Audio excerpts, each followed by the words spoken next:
ఒక్కొక్క పాలసీ ఉంటుంది. ప్రైవేటీకరణ దిశగా ఇప్పుడే కాకపోయినా ఈ విధానం కొనసాగితే 15-20 ఏళ్లలో మనం అడగడానికి కూడా ఏముండదు.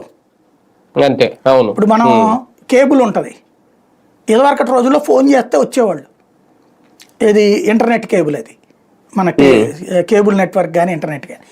ఇప్పుడు కొన్ని కేబుల్ నెట్వర్క్లు ఏం చేస్తున్నాయి, ఇది ఇంటర్నెట్ కేబుల్స్ది యాప్ ఇస్తాయి, ఓగానే మనం దాంట్లో కంప్లైంట్ చేయాలి, ఓ మెసేజ్ వస్తుంది, రేపు వస్తుంది లేకపోతే ఎల్లుండి వస్తుంది లేదా రాత్రికి వస్తుంది అనేది. ఇవాళ రాత్రికి వద్దంటే రేపు వస్తుంది, రేపు అంటే ఎల్లుండికి వస్తుంది. మనం అడగడానికి ఏముంది అందులో, వాళ్ళకి ఫోన్ చేసాం అనుకోండి కస్టమర్ కేరు, దాంట్లో మెన్షన్ ఇచ్చాం కదా సార్ మీకు అంటారు. ఈ రోజులో నీ ప్రొడక్టివిటీ ఎంత పోయిందో వాళ్ళకి అనవసరం, నీకైతే బిల్లులో ఏం ప్రాబ్లం లేదు కదా అంటారు వాళ్ళు, నీకు ఎంత జీబీనే కదా అంటారు.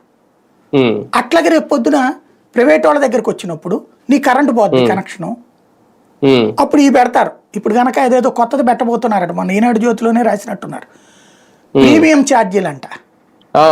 ఉదయం 10 గంటల లోపు వాడితే ఇంత, రాత్రి 6 నుంచి రాత్రి 10 నుంచి పొద్దున్న లోపు వాడితే రేట్లు ఎక్కువ, మిగతా టైంలో వాడితే తక్కువ అంట.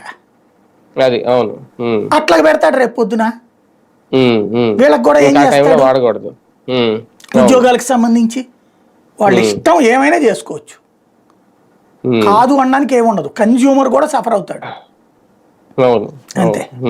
కానీ ఒకటి సార్, ఫైనల్ గా ఈ విద్యుత్ ప్రైవేటీకరణ విషయం వరకు చూసుకుంటే కేంద్ర రాష్ట్ర ప్రభుత్వాలు అంగీకారంతోనే ఇలా జరుగుతాయా, లేదంటే కేంద్ర ప్రభుత్వం తీసుకున్న తర్వాత డెసిషన్ తీసుకుంటే ఇంకా రాష్ట్ర ప్రభుత్వం దాన్ని ఆమోదించాల్సిందే? కేంద్రం మీద బురద చల్లడం తప్పించేం లేదు, ఏ రాష్ట్రానికి ఆ రాష్ట్రం చేతిలో ఉంటది విద్యుత్ శాఖ.